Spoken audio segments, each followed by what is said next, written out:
বন্ধুরা আমরা কন্ট্রোলারের সেটিংগুলো তাপমাত্রা কিভাবে সেটিং করব সরাসরি আপনাদের দেখাবো। দেখুন এই যে আপনারা কিভাবে কন্ট্রোলারের তাপমাত্রা সেটিং করবে দেখেন। এখন দেখব যে আমার সেটিং কতটুকু আরেকটু দেওয়া জোরে আছে। বলেন। সেটিংটা হলো আমার এখন 38.5 দেওয়া আছে, কিন্তু 38.5 দেবো না, আমি দেবো 37.7। তাহলে 37.7 কীভাবে দিতে হবে এখন একটু লক্ষ্য করেন।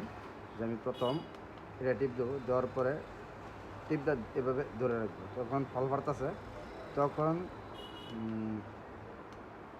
এই যে এইভাবে সেটিং এনে তারপরে আমি যা অপশন দিব, যেমন 37.7 আসলে আমরা এইভাবে ছেড়ে দিব।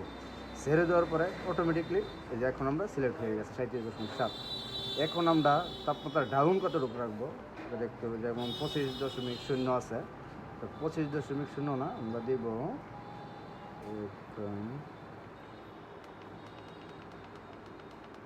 আমরা 37.4।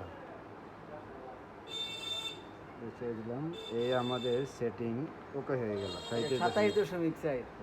সরি 27 হয়ে গেছে। তাহলে আমি 37.0 করবো।